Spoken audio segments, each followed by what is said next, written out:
Projeto Libélula Nova Terra, repassando as cartas de Cristo.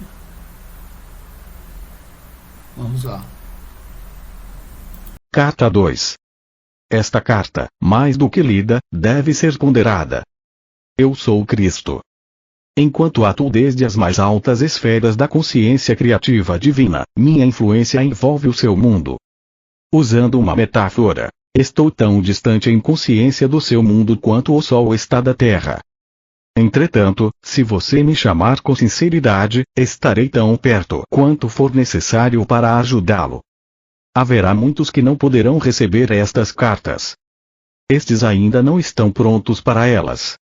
Haverá aqueles que tentarão abafar a sua existência, uma vez que os ensinamentos que contém serão uma ameaça para o seu sustento ou religião. Eles não terão êxito. A oposição apenas reforçará estas cartas. Haverá aqueles que receberão estas cartas com alegria, uma vez que suas almas sabem que mais além das religiões do mundo se encontra a verdade, a realidade da existência. Estes prosperarão e finalmente salvarão o mundo da autodestruição. Agora continuarei minha autobiografia do ponto onde parei em minha última carta. Meu propósito, ao dar a você alguns detalhes biográficos de minha entrada na vida pública como mestre e curador, é evidenciar as atitudes e comportamentos da minha juventude, assim como as circunstâncias em que alcancei o meu próprio estado de humanidade espiritualizada.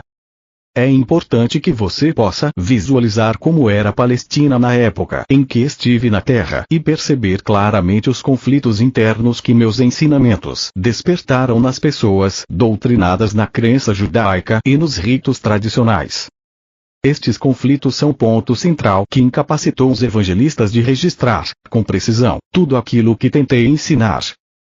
Nos evangelhos são frequentes as referências às minhas parábolas que descrevem a realidade do reino dos céus ou reino de Deus, seja qual for o termo que os evangelistas tenham utilizado. Porém, em nenhum lugar foi feita uma tentativa para aprofundar o sentido das palavras em si, para explorar as figuras de linguagem, ou para chegar ao significado espiritual do reino de Deus ou do reino dos céus. À medida que eu falar sobre os verdadeiros sermões que dei às pessoas, à luz das minhas experiências no deserto e do seu próprio conhecimento dos fatos científicos, você será capaz de entender pelo menos um pouco daquilo que tentei ensinar naquele tempo. Uma vez que meu sucesso foi muito limitado, é imperativo que outra tentativa seja feita no começo desta nova era, deste milênio, pois é com base no meu elevado conhecimento espiritual, privilegiado e iluminado, que será fundada e se desenvolverá a próxima era. Foi, e ainda é, essencial que um mestre como eu e como outros que existiram, muito sensíveis e totalmente comprometidos mental e emocionalmente com a busca da verdade da existência, venham à Terra cunhar palavras para descrever para a humanidade, aprisionada em palavras, aquilo que reside na dimensão criativa universal em um estado não definido. Se não fosse por tais mestres inspirados, as pessoas na Terra permaneceriam na ignorância a respeito de tudo o que há além da Terra, pronto para ser contatado e pessoalmente experimentado e absorvido, para promover a futura evolução espiritual. E ainda mais, se diz que a Bíblia é o livro mais amplamente lido no mundo. Na sua forma presente ela serviu aos seus propósitos. O Novo Testamento, da forma como está, com toda a carga de interpretações errôneas, é um impedimento para a evolução espiritual. Agora é tempo de avançar para uma nova esfera de percepção e compreensão mística. Uma vez que me é impossível descer novamente a um corpo humano para falar ao mundo, além de ter outras dimensões nas quais ensino, treinei uma alma sensível para receber e transcrever. É o melhor que posso fazer para falar pessoalmente com você. Espero que você possa receber e aceitar isso. Tudo aquilo que for errôneo será apagado. Esteja certo disso. Os incidentes e as curas relatados nas páginas que seguem não são importantes. Eles aconteceram, mas são contados apenas para que você possa entender o seu verdadeiro significado espiritual. À medida que for lendo, quero que você relacione as condições de 2000 anos atrás com a sua vida e tempo presentes. quero que você considere a pessoa de Jesus como o ícone do que finalmente pode vir a ser alcançado por todo ser humano que estiver pronto e disposto a converter-se no membro fundador do reino do céu na terra. Ainda que as pessoas do seu mundo sejam o que você chama de sofisticadas e cheias de importância, com seus modernos conhecimentos e ensinamentos, versados nos costumes contemporâneos e nas novas formas de se relacionarem uns com os outros, as pessoas daquele tempo eram basicamente iguais a você. Elas eram controladas e motivadas inteiramente pelos seus impulsos gêmeos de ligação, rejeição, desejos, repulsões, assim como você. Elas amavam, odiavam, criticavam, condenavam, caluniavam e intrigavam, tinham ambições de chegar ao topo da sociedade, desprezavam aqueles que fracassavam na vida, secretamente eram promíscuas, insultavam aqueles que de alguma forma eram diferentes delas. Para ajudar você a compreender e a entrar plenamente naquele tempo em que estive na Terra, minha consciência desceu até o seu plano de existência terrena para experimentar mais uma vez a pessoa de Jesus, as emoções e os acontecimentos nos quais estive envolvido. Quando saí do deserto e pus o pé na estrada em direção à minha aldeia de Nazaré, ainda estava exultante, exuberantemente feliz com o conhecimento tão gloriosamente revelado a mim no deserto. Fixei completamente meus pensamentos em tudo que havia aprendido e, se meus pensamentos se perdiam nas minhas antigas formas negativas de pensar, rapidamente me voltava para o Pai para receber inspiração e determinação para superá-los. Desta forma, eu voltava constantemente à luz da consciência e do entendimento.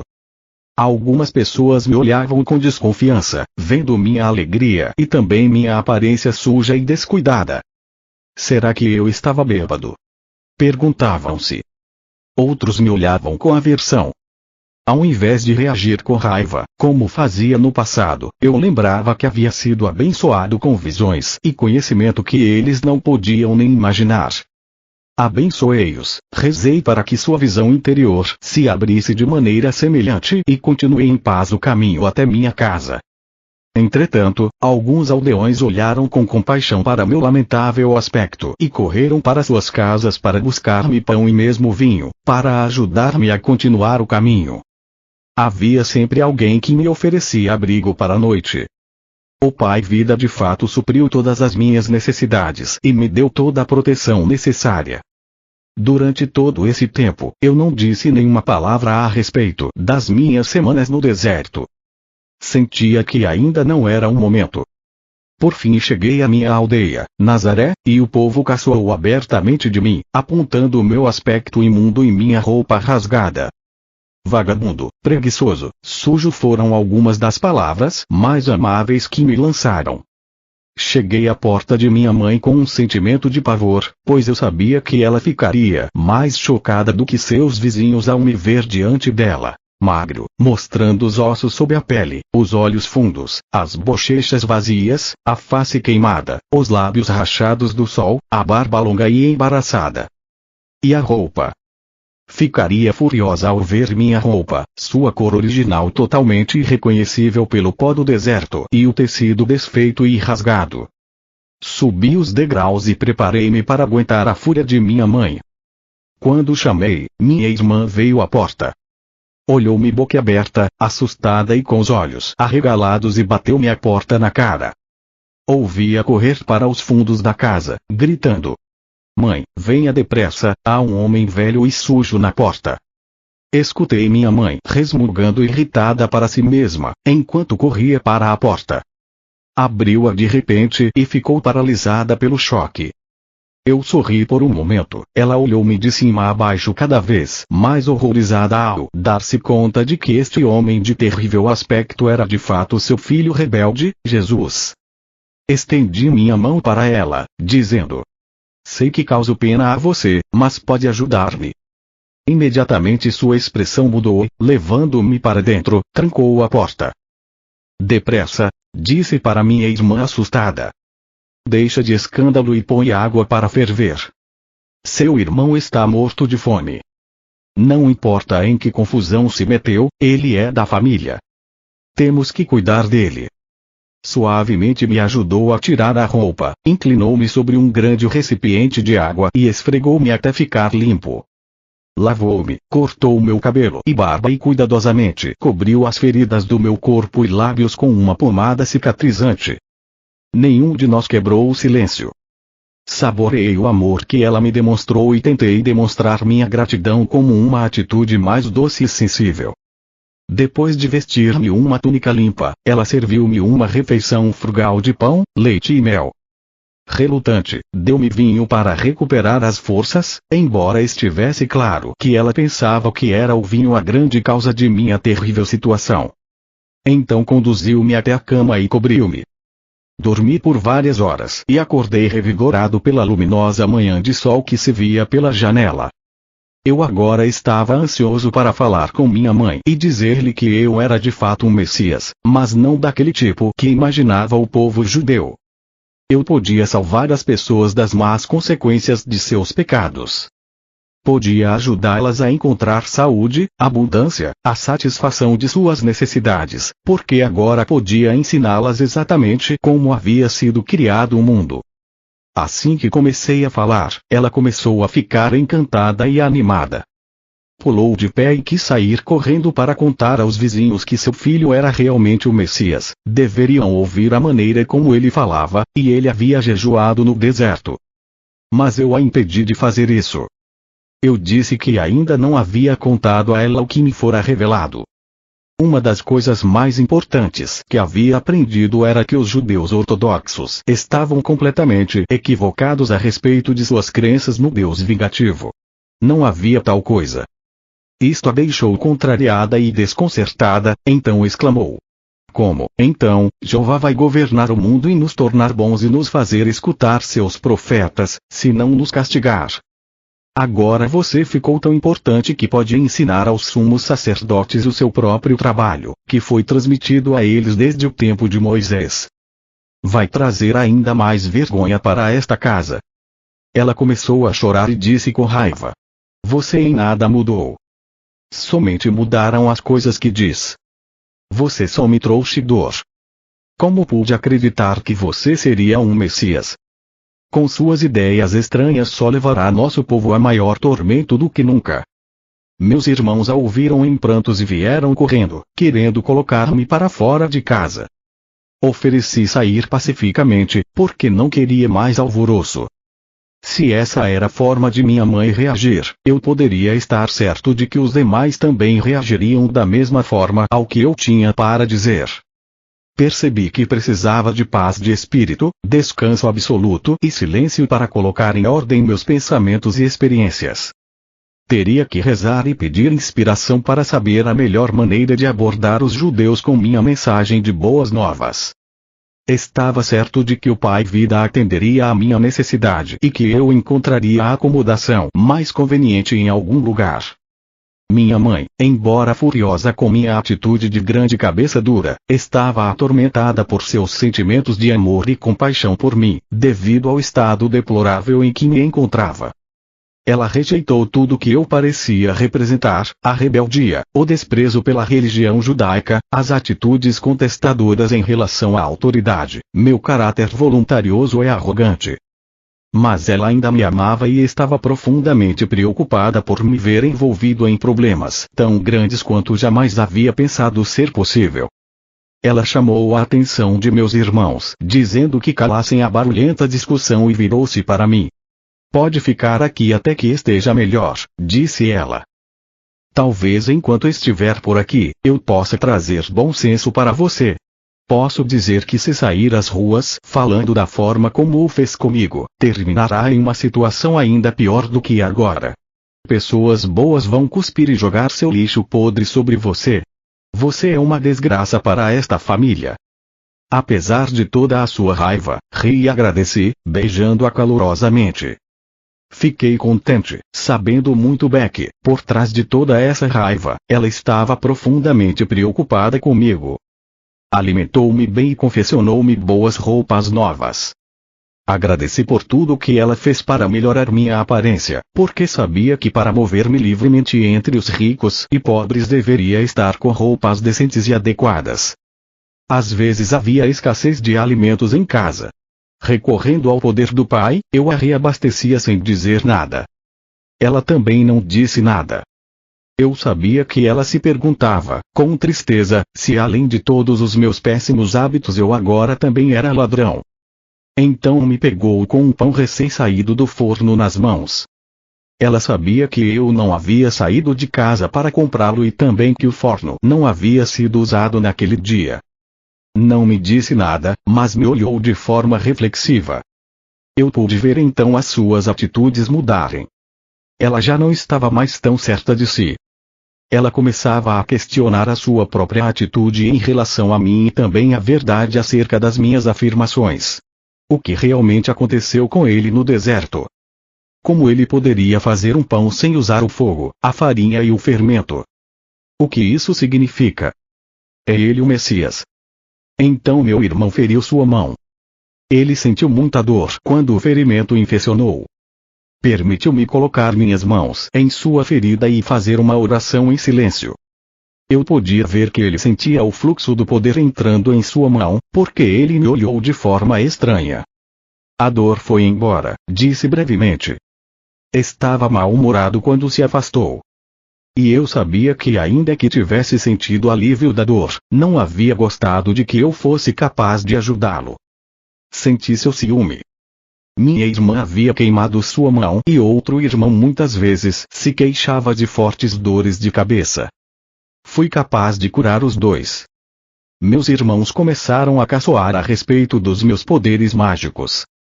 Perguntavam-se que mal eu poderia fazer a eles, se me irritassem.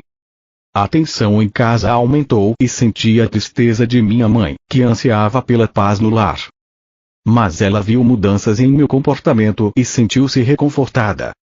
Eu estava mais tranquilo, visivelmente controlava minhas prováveis explosões, continha minha energia, refreava minha impaciência e já não discutia mais.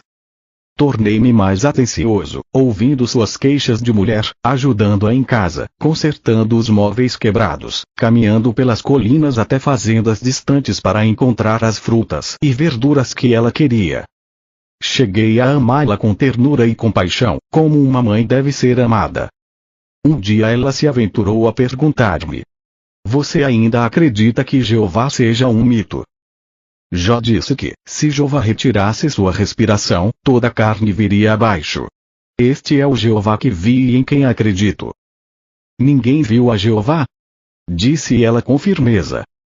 Eu vi aquele que criou todas as coisas, respondi calmamente. Eu o chamo de pai porque ele é amor perfeito. Um amor mais perfeito que o de uma mãe, acrescentei, sorrindo para ela. Ele trabalha dentro, através e para toda a sua criação. É o Pai em mim quem tem trazido as coisas de que você necessita em casa e que curou a meus irmãos e irmãs tão rapidamente. Eu podia ver que ela estava começando a entender um pouco do que eu dizia. E o que é o castigo? Perguntou-me. Não existe castigo da forma como o compreendemos. Nascemos para nos comportarmos da forma como o fazemos. Temos que encontrar uma maneira de superar nossos pensamentos e sentimentos humanos, porque esses nos separam da proteção do Pai e nos trazem as doenças e a miséria. Quando tivermos aprendido a superar o eu, então entraremos no reino dos céus. Minha mãe afastou-se silenciosa, claramente ponderando sobre o que eu dissera, mas não mais com raiva. Eu sabia que ela estava meditando sobre minhas afirmações e percebi que eu estava colocando de cabeça para baixo seu seguro e bem conhecido mundo. Ela se sentia perdida e insegura sem a sua crença num Jeová ameaçador e terrivelmente vingativo, se a humanidade fosse indisciplinada. Perguntava-se no que o mundo iria se tornasse dependesse inteiramente dos homens controlarem as suas maldades e a dos outros. Mesmo os reis e governantes eram malvados em suas ações. Sem Jeová para reinar e castigar os pecadores, onde iríamos parar? Enquanto restabelecia minhas forças, estudei as Escrituras cuidadosamente, para que pudesse encontrar-me com os fariseus e escribas de forma confiante. Também era absolutamente necessário que eu soubesse o que havia sido escrito a respeito do Messias, porque estava convencido de que eu era aquele sobre quem os profetas haviam falado. Eu poderia verdadeiramente resgatar, salvar, as pessoas da doença, miséria e pobreza, restaurar-lhes a saúde e a prosperidade, ensinando a verdade a respeito do reino dos céus e a realidade do Pai. Quando me senti suficientemente preparado para sair a ensinar e curar, para agradar a minha mãe, concordei em ir no sábado na sinagoga de Nazaré e falar para a congregação. Como era o costume, levantei-me e foi entregue o livro de Isaías para ler. Escolhi a passagem que profetizava a vinda do Messias que viria libertar o povo judeu de todo tipo de escravidão. O Espírito do Senhor está sobre mim, porque o Senhor me ungiu para pregar as boas novas aos pobres. Ele me enviou para anunciar a libertação aos encarcerados e a recuperação da vista aos cegos, para libertar os oprimidos, para proclamar o ano da graça do Senhor. Então sentei-me dizendo: hoje, vocês veem esta profecia cumprir-se em mim. Isto produziu choque e espanto no rosto dos homens, que me olhavam atônitos, mas eu continuei falando, sabendo que o Pai me diria o que falar. As palavras vieram sem hesitação. Falei de minha experiência no deserto e relatei a visão do bebê crescendo até a idade adulta, sendo envolvido inconscientemente em correntes e ataduras mentais e assim ficando cego e aprisionado na escuridão interior, fechando-se para Deus. Expliquei que ao fazer isso, eles expunham-se à opressão de conquistadores, escravidão, pobreza e doenças. Porque Deus é luz, eu disse. E luz é a substância de todas as coisas visíveis. E luz é o amor que faz todas as coisas para que o homem desfrute delas. Todas as bênçãos de abundância e saúde foram livremente disponibilizadas para aquele que amar a Deus com a mente, o coração e a alma e que viver estritamente segundo as leis de Deus. Quando terminei, houve um completo silêncio na sinagoga. Senti que a congregação havia experienciado algo estranho, poderoso e que tinha sido elevada a um plano superior do pensamento. Desejei que nada interrompesse a tranquilidade transcendente daquele momento. Em seguida, começaram a sussurrar entre si. Eles se perguntavam quem eu era. Alguns estavam convencidos de que eu era Jesus, a pessoa cuja família era bem conhecida na aldeia, mas outros não podiam aceitar aquilo, uma vez que eu havia falado como alguém que tinha autoridade. Infelizmente, senti ressurgir minhas antigas reações para com aqueles homens religiosos. Sabia que tinham me desprezado no passado, de forma que esperava por essa rejeição. Voltei às antigas atitudes desafiadoras e isso os enfureceu por completo. Pelas minhas próprias reações humanas, atraí o desastre. E este quase aconteceu. Os mais jovens, instigados pelos mais velhos, correram até mim e me arrastaram para o topo mais alto do penhasco a fim de lançar-me à morte, mas orei ao Pai para que me salvasse. De repente, ficaram tão alterados que mal sabiam o que faziam, se voltaram uns contra os outros, então pude sair do meio deles e escapar. Foi estranho. Eles pareceram não notar a minha saída. Muito abalado por esta experiência, consegui mandar uma mensagem para minha mãe, dizendo que estava deixando Nazaré imediatamente e indo para Cafarnaum, uma agradável cidade junto ao mar da Galileia.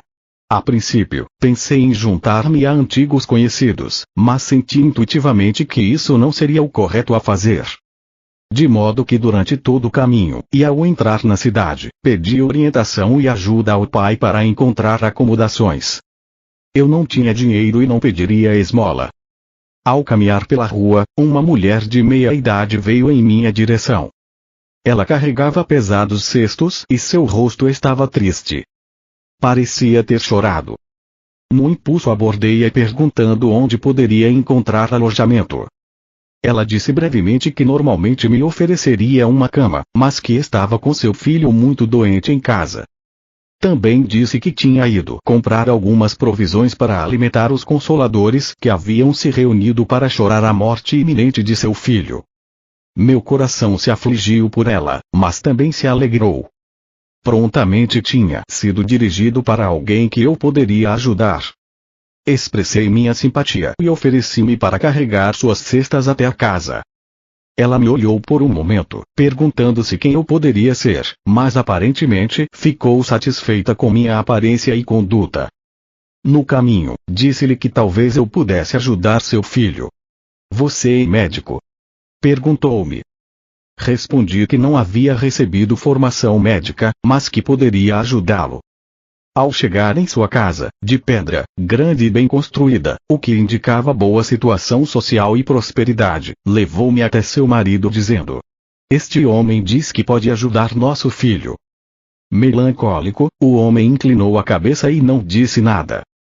A mulher, que se chamava Miriam, afastou-me dizendo que ele estava aflito e muito zangado. O rapaz é nosso único filho entre muitas filhas e ele culpa Deus pela doença do garoto. Miriam começou a chorar. Se ele falasse contra Deus, que outros problemas cairão sobre nós? Perguntou-me. Tranquilize-se, disse-lhe. Logo verá que seu filho ficará bem novamente. Ela olhou-me com dúvidas, mas levou-me até o quarto onde o rapaz estava.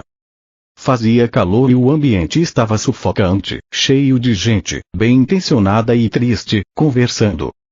Pedi à mãe para esvaziar o quarto, mas os visitantes resistiram. Eles queriam ver o que aconteceria e somente saíram do quarto contrariados quando Miriam chamou seu marido para falar com eles. Podia escutá-los discutindo com o pai no quarto ao lado. O que este homem achava que poderia fazer, se o médico já havia declarado ser incapaz de ajudar o rapaz? O pai veio até o quarto para ver por si mesmo. Seu filho estava mortalmente pálido, com muita febre. A mãe explicou que ele não podia engolir a comida e que estava com o intestino solto. Ele havia estado assim por vários dias e tinha perdido muito peso. O médico disse que nada mais poderia ser feito.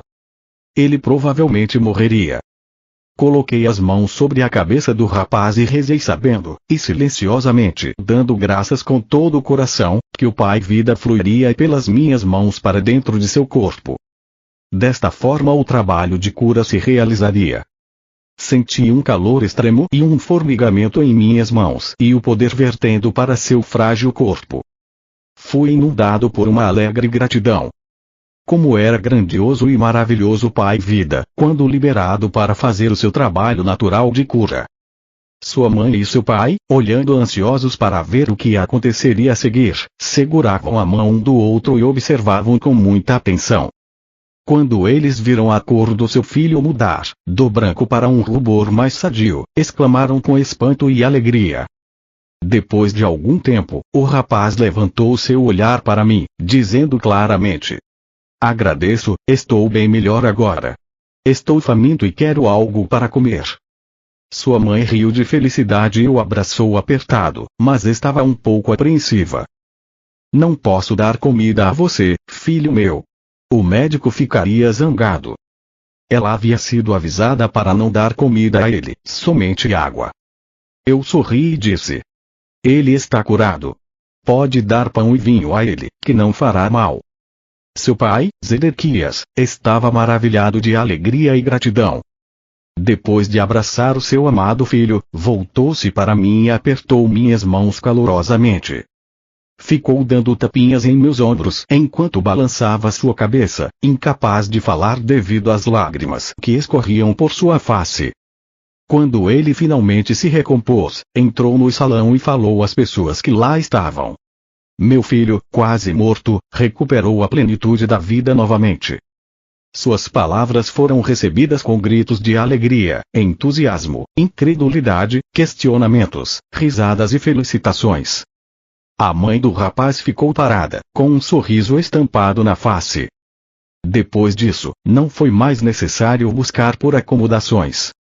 Quando Zedequias disse aos atônitos consoladores que o garoto estava curado e o próprio jovem apareceu na porta, sorrindo e pedindo novamente por comida, todos os consoladores rodearam-me e convidaram-me às suas casas.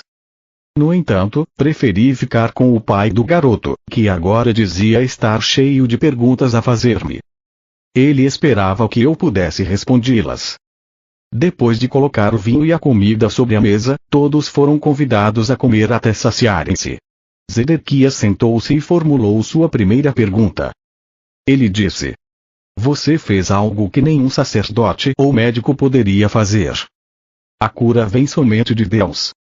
Embora seja um desconhecido, percebo que você deve vir de Deus. Sim, respondi. E as pessoas murmuraram assombradas. Esta doença que veio ao meu filho era um castigo por algo que eu tenha feito de errado no passado. E como eu poderia cometer um pecado tão grave que Deus quereria levar meu único filho? Muitas das pessoas que escutaram estas palavras acenaram com a cabeça. Você fez a pergunta que mais quero responder, Zedequias. Deus nos dá a vida e a existência do ser. Ele não iria arrancá-la de nós como um homem arrancar um tesouro de outro só porque está zangado com ele. Esta é a maneira como a humanidade se comporta, não Deus. E Deus não está sentado em um trono em algum lugar do céu, como fazem os reis humanos que se sentam em seus tronos e governam o seu povo. Esta é a maneira humana de proceder, uma crença humana, não a verdade. A maneira de proceder de Deus vai muito além do que a mente humana pode conceber ou sonhar. Somente eu vi aquele que nos trouxe à existência e sei que ele não é o tipo de Deus que os rabinos ensinam.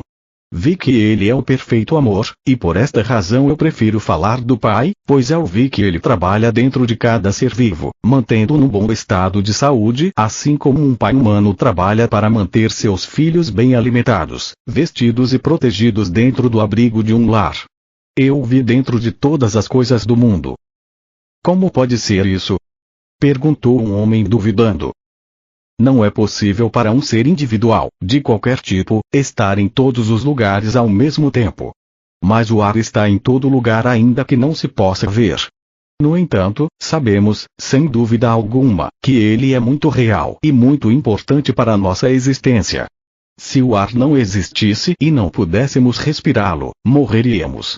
Não podemos ver o movimento do ar que chamamos de vento, mas vemos que ele agita as folhas e conduz as nuvens no céu. Por isso sabemos que o ar está acima de nós, ao nosso redor e que é forte.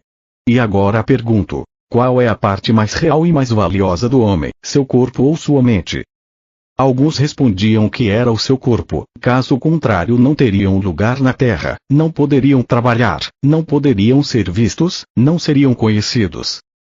Outros diziam que sua mente era mais importante do que seu corpo. Ao que eu respondi: a mente é a parte mais importante do homem, uma vez que sem sua mente ele não teria o comando do seu corpo. Ele não poderia comer, beber, dormir, mover-se, planejar, não poderia viver. Contudo, não podemos ver a mente. Simplesmente sabemos que temos uma mente por causa dos pensamentos que ela produz e porque os pensamentos elaboram algum tipo de ação em nossas vidas. Acreditamos que a mente funciona por meio do cérebro. Sim, é assim que funciona. Senão como poderia o cérebro, que nasceu da carne, produzir pensamentos, sentimentos, ideias e planos? Agora deve estar ficando claro para vocês que é assim que o Pai está presente em todas as coisas. Ele é a mente que dirige a mente humana, fazendo seu grande trabalho dentro de cada ser vivo. Sabemos que é assim, porque vemos as maravilhas da sua obra. Vemos o crescimento das crianças, vemos o alimento que comem ser milagrosamente convertido em outra substância que os nutre e os faz crescer. Como isso acontece não sabemos, nem sequer podemos imaginar. Mesmo que soubêssemos, ainda assim continuaríamos sem saber o que acionou tão importante processo de vida dentro dos corpos vivos de cada espécie. Vejam de que forma tão maravilhosa os corpos de cada espécie são formados e criados propositalmente, de forma expressa para transformar o tipo de alimento que se come em energia para nutrir ossos, sangue e carne. Agora que nos mostrou todas estas coisas, podemos ver que elas são realmente maravilhosas. Exclamou um jovem. Elas são. Vemos os jovens corpos passando por suas várias etapas de desenvolvimento e vemos suas mentes acompanhando seu desenvolvimento físico até que começam a desejar encontrar um cônjuge para se tornarem pais. Logo, o grande trabalho da concepção é realizado e o crescimento da semente dentro do útero continua até que a criança chegue a seu desenvolvimento pleno. Pensem. Quem determina este constante crescimento tão ordenado dentro da mulher? De onde vêm os planos que regem o correto desenvolvimento da cabeça, do corpo e dos membros, os quais são invariáveis de uma mulher para outra e de uma espécie para outra? Quem decide o momento exato em que um nascimento terá início, o meio físico pelo qual a criança deve ser trazida à luz, a provisão do leite para a criança? Pensem. É a mãe? Não, não é a mãe. Ela é apenas a testemunha de tudo o que ocorre dentro dela desde o momento em que seu marido tenha estado com ela e plantado a sua semente para se juntar à dela. Deus faz todas estas coisas de longe. Estes pensamentos chegam a cada homem e mulher para decidir quando estas coisas devem acontecer. Não, todo este trabalho é realizado pelo poder criativo da mente, a vida inteligente e amorosa dentro de todos os seres vivos. Vemos o amor dos pais por seus filhos, sejam eles pássaros, animais ou homens. De onde vem este amor? Ele provém do poder criativo da mente, o perfeito amor, do Pai que está em nós. É por causa do trabalho que o Pai faz com as plantas, árvores, pássaros, animais e com o próprio homem que hoje estamos aqui, vivos, respirando, comendo, dormindo, tendo filhos, envelhecendo e então morrendo para passar para um lugar mais feliz. Tudo isso é a obra do Pai que está ativa dentro de nós. Como podem negar a verdade de tudo o que disse a vocês nesta noite? Hoje, viram um jovem agonizante que foi trazido de volta à plenitude da vida em pouco tempo. Fui eu quem o curou. Não. Por mim mesmo não posso fazer nada. Foi a vida, que é o Pai ativo dentro de todas as coisas, que veio com toda a força para reparar um corpo doente e trazê-lo novamente de volta à plena saúde, porque acreditei que assim seria e não duvidei. Houve suspiros de satisfação na sala. Nova luz, novo interesse, inclusive podia ver-se uma nova doçura em seus rostos. Por que então o homem sofre tão dolorosamente? Perguntou Miriam. Porque quando o homem é concebido, quando a vida toma forma dentro da semente, ela se reveste da condição humana que o separa de qualquer outro indivíduo no mundo. Para fazê-lo único, uma figura isolada, não lhe dá nenhum outro, solitário, privado, sua própria pessoa, ele torna-se sujeito é controlado por dois impulsos poderosamente fortes em sua natureza terrena, o de ligar-se a todas as coisas que deseja muito e o de rejeitar e afastar tudo aquilo que não quer. Estes dois impulsos básicos do homem estão presentes em cada coisa que ele faz ao longo da vida e são inteiramente responsáveis pelos problemas que atrai para si. Embora o Pai esteja ativo no interior do homem, não há nada de humano nele. Portanto, o Pai nada retém, nada rejeita, nada condena, nem mesmo vê a transgressão. Tudo aquilo que o homem faz e que chama de pecado é apenas deste mundo e só existe punição neste mundo, porque é uma lei da existência terrena. Como você sabe, que tudo o que você semear, mais tarde colherá. Pelo fato de extrair sua vida e sua mente do Pai, o próprio homem é o criador dos seus pensamentos, palavras e ações. Seja o que for que ele pensa, diz, faz e acredita, retorna a ele da mesma forma, algum tempo depois. Não existe castigo que venha do Pai, quaisquer que sejam os males que assolarem a humanidade, estes são completo resultado de suas próprias decisões.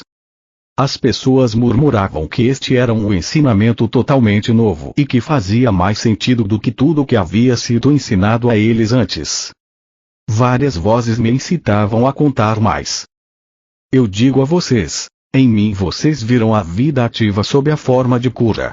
Sigam-me e ouvirão sobre o caminho que devem percorrer para encontrar a felicidade. Em minhas palavras encontrarão a verdade da existência nunca antes revelada por nenhum outro homem. Tem-se dito sobre o Messias que ele revelará os segredos que têm estado ocultos desde o começo da criação. Em verdade, digo que ouviram estes segredos de mim. Se escutarem com cuidado, entenderem seu significado, praticarem sua verdade e apegarem-se às suas leis, serão transformados em novos homens e entrarão no reino dos céus.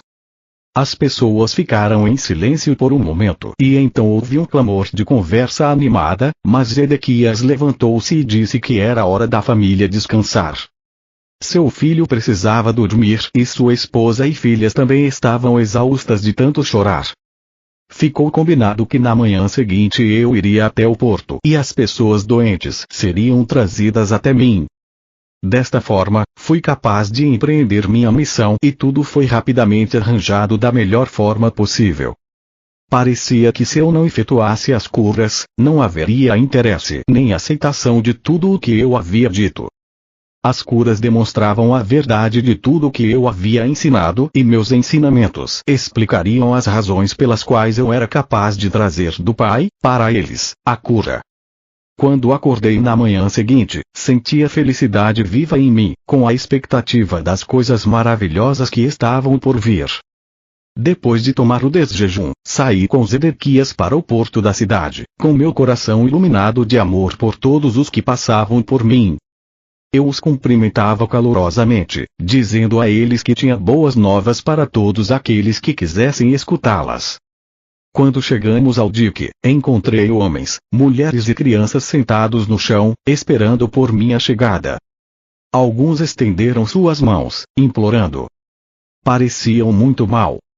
Outros haviam sido mutilados e muitos outros estavam cobertos de feridas. Meu coração ainda sofria por seu estado lastimável, mas agora também podia alegrar-me porque sabia que não era vontade do Pai que eles estivessem assim. Muito pelo contrário. O próprio Pai era toda a cura, toda a saúde e todo o bem-estar. Eu tinha provado isso na noite anterior e na minha casa. Estava exultante por ser capaz de demonstrar esta verdade maravilhosa para a multidão que agora se reunia em torno de mim. O rosto velho e triste chamou minha atenção, uma mulher magra, enrugada e curvada. Fui até ela e me ajoelhei ao seu lado, pondo minhas mãos sobre sua cabeça. Imediatamente senti o fluxo do poder do Pai vibrando pelas minhas mãos em sua cabeça, até que seu corpo inteiro sacudiu com a força vital, energizando seus membros.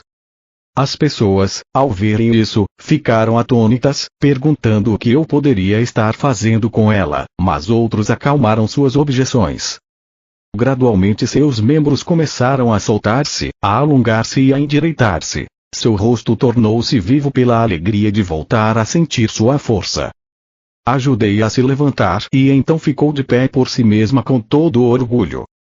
Ela estava tão tomada pela felicidade que começou a chorar, depois riu e dançou, chamando as pessoas. Louvado seja Deus, dizia ela, louvado seja Deus. E outros que ali estavam repetiam o refrão. Todos estavam profundamente comovidos com o que haviam visto. A aglomeração de pessoas apertando-se contra mim foi tão grande que Zedequias ofereceu-se para controlá-la. De forma organizada e ajudado por outros dos espectadores ansiosos, dirigiu ordenadamente os doentes para mim, para que eu pudesse atendê-los, segundo suas necessidades mais profundas. No final, sentindo-me cansado, meu anfitrião convidou-me a voltar para casa e jantar. Despediu aqueles a quem eu não tinha sido capaz de curar por falta de tempo. Assegurou a eles que eu retornaria no dia seguinte. Foi uma noite festiva, tanta coisa para falar, tanto para celebrar, tanto para ensinar, tanto para aprender, todos certamente reconheciam naquilo a boa nova. Eu sabia que havia sido aceito por muitos por dizer a verdade do que havia visto no deserto. E assim continuou por muitos dias. As pessoas vinham de longe para ver-me. Zedequias e outros amigos seus me ajudaram a controlar a multidão para que eu pudesse curar e ensinar. O povo ouvia com prazer. Eles falavam entre si sobre o Pai e estavam ansiosos por aprender mais a respeito das correntes e ataduras que confinam as pessoas na miséria. A aglomeração de pessoas tornou-se tão grande que eu logo percebi que precisava achar meus próprios ajudantes em quem eu pudesse confiar para me auxiliar. Já era hora de Zedequias voltar a conduzir o seu negócio de couro, que ele vinha deixando de lado. Fui embora para as montanhas para rezar a respeito da escolha dos discípulos. Quando veio a mim a convicção de que eu seria guiado para fazer a escolha, retornei a Cafarnaum. Senti um forte impulso para descer pela beira do porto e falar com alguns homens que eu tinha visto escutarem meus ensinamentos com muita atenção. Queria saber se eles deixariam suas redes de pesca para juntarem-se a mim. Quando os chamei, Simão, André, Tiago e João vieram imediatamente, felizes em poder ajudar no meu trabalho de cura e ensinamentos. Outros também se juntaram a mim assim que comecei meu trabalho entre as pessoas. Deixei meu anfitrião, a casa de Zedequias, que me assegurou entusiasmado que eu poderia retornar a qualquer momento. E foi assim que comecei minha missão como mestre e curador peregrino, indo sempre que necessário pelas vilas e aldeias. Antes de partir, reuni os jovens que tinham aceitado com alegria me ajudar. Escutariam meus ensinamentos e ficariam perplexos pelo muito que eu tinha a dizer. Era vital que explicasse a eles primeiro o fundamento de tudo o que havia sido revelado a mim no deserto. Disse que apesar da vida ociosa que eu levava antigamente, sempre havia sentido uma profunda compaixão pelas pessoas. E foi minha compaixão que me afastou desse Deus ensinado pelos rabinos. Quando falei da minha total rejeição de um Jeová punitivo, pude ver a dúvida e o choque em seus rostos. Por um tempo considerável, expliquei que eu questionava como era possível falar de um Deus bom, quando crianças inocentes suportavam tanto sofrimento. Enquanto falava, via como seus rostos iam relaxando aos poucos. Continuei dando voz às minhas dúvidas e raivas de antigamente, até que vi suas expressões mudarem para a aceitação e em seguida para a concordância completa. Descobri que havia expressado suas próprias dúvidas e perguntas, as quais nunca antes tinha tido coragem de admitir. Enquanto falávamos, pude sentir seu alívio de que já não estavam mais sós em suas resistências secretas com relação aos ensinamentos dos rabinos. Disse que chegou um momento em que comecei a perceber mais claramente que estava desperdiçando a minha vida. Queria mudar e senti fortemente que deveria ir até João Batista como ponto de partida, para começar uma nova forma de vida. Descrevi o que aconteceu durante o batismo e minhas 6 semanas no deserto. Expliquei que todos os meus pensamentos, crenças, atitudes, arrogância e rebeldia prévia foram paulatinamente limpos de minha consciência, enquanto passava pelas profundas revelações e visões que me mostrarão a realidade que eu agora chamava de Pai. Expliquei a natureza do Pai e que esta natureza divina era constituída também da vontade divina. Disse que era o próprio homem que em seu íntimo se afastava do Pai, por seu pensamento errôneo e comportamento equivocado e que somente o homem, primeiro pelo arrependimento e logo depois pela limpeza mental e emocional, poderia encontrar seu próprio caminho de volta ao pleno contato com o Pai. Quando isso se cumprisse, a plena natureza do Pai seria liberada dentro da mente, coração, corpo, alma, no ambiente e nas experiências da pessoa. Quando isso se produzisse, tal pessoa entraria no reino dos céus governado pelo Pai e o reino dos céus se estabeleceria ele mesmo na consciência da pessoa. Ela atingiria então o propósito de sua existência. Enquanto conversava com meus discípulos, via suas reações refletidas em seus rostos. Toda dúvida havia desaparecido, havia agora um resplandecer de luz de compreensão e alegria.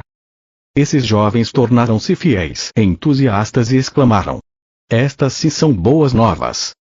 Entretanto, após a aceitação de tudo o que eu dissera, houve momentos em que se perguntavam se seria verdade tudo aquilo que eu havia dito. Entende aquilo? Dispor-se a desfazer-se da imagem de Jeová, tão profundamente gravada em suas mentes, requeria uma grande dose de coragem.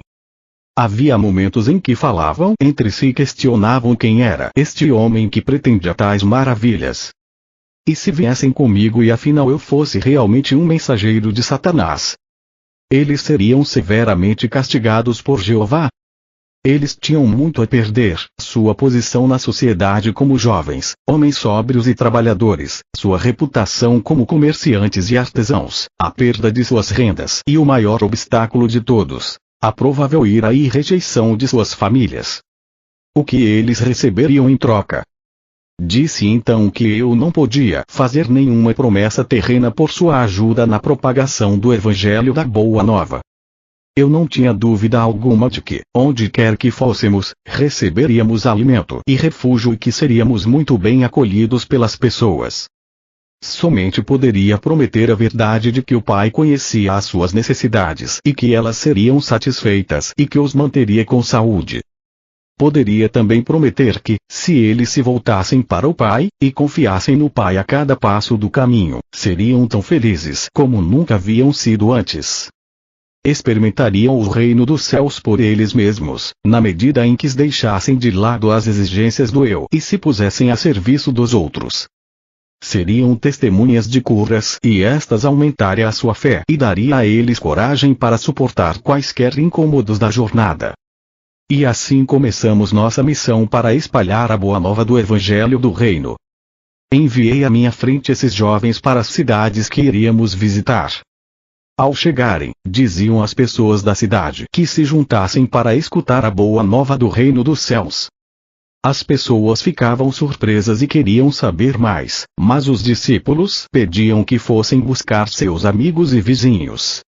Todos ficariam sabendo do que se tratava, quando Jesus chegasse, e também haveria curas de seus doentes. Excitados, muitos corriam para ajudar a difundir a boa nova e logo estavam reunidos formando uma grande multidão. Eu, que havia me rebelado apaixonadamente contra as pregações religiosas que ameaçavam os pecadores com violência, castigos e condenações, agora caminhava com alegria para ir ao encontro destas multidões. Eu tinha a minha boa nova para compartilhar com eles e iluminar o seu dia, além de curar suas doenças e aflições, para encher de alegria suas vidas.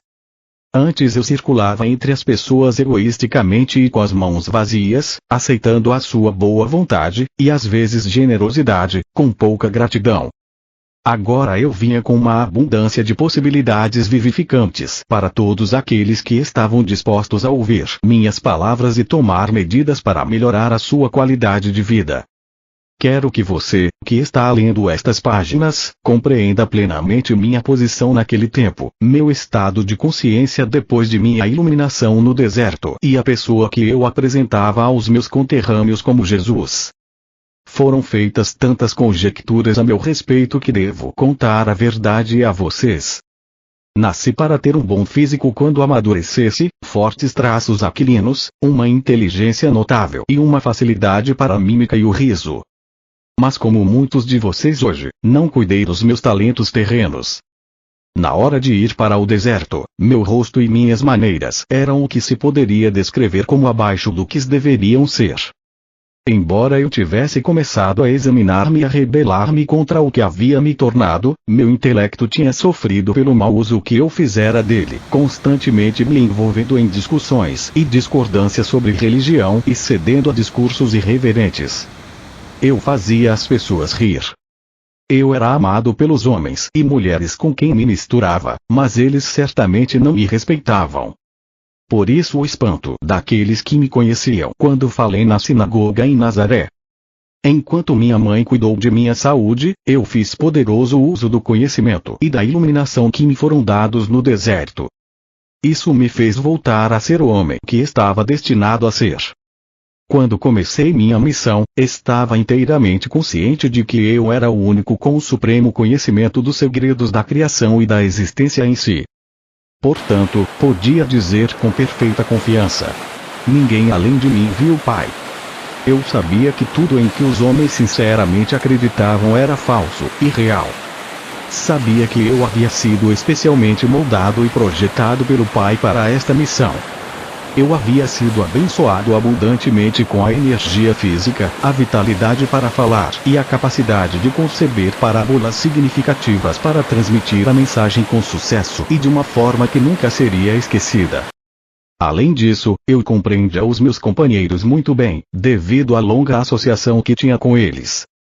Conhecia suas esperanças mais profundas, seus medos mais desesperados, sabia o que os fazia rir e o que os induzia a zombar e a escarnecer dos ricos e pretensiosos. Sabia também a que ponto os velhos e jovens sofriam silenciosa e corajosamente. Experimentava profunda compaixão pela população que vivia com medo, suportando o chicote verbal dos fariseus e se inclinando diante das leis fiscais dos romanos.